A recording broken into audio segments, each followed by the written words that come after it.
Greetings viewers, welcome back to the channel. In today's video we are back on the Super Deluxe Sambar. In today's video we're going to be tackling the front brakes. While I was looking the truck over, when I was swapping parts from my JA Sambar over to the new to me Super Deluxe, I noticed that the front brakes were very thin. So in today's video we're going to be replacing the front rotors and brake pads. The front rotors also had a gnarly lip on them, and we're probably going to be too thin to machine back, so might as well go ahead and replace the rotors and pads together. So with that said, let's go ahead and get into the repair.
And that will basically do it for the video. Again, you want to pump up the pedal till it gets firm, check your brake fluid level, make sure everything's tight and torqued down.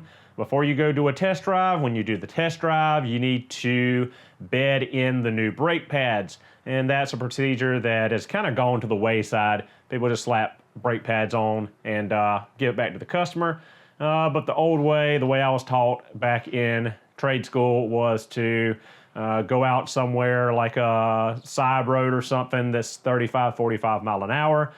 Get up to about 35, 45 mile an hour and stop with about medium half pedal effort all the way till a dead stop. Take back off and do this between 8 and 10 times, low speed. Of course, giving a little bit of time, cool down time for the brakes in between stops, and that will help seat the new pads to the new rotors and start establishing a good wear pattern. Like I said, that's kind of something they don't do anymore. That was the way I was taught, and that's the way I still do it. So go ahead and do the bed-in procedure for the best longevity of your new brakes. So thank you guys so much for watching. Hope you enjoyed the video, and I'll see you in the next one.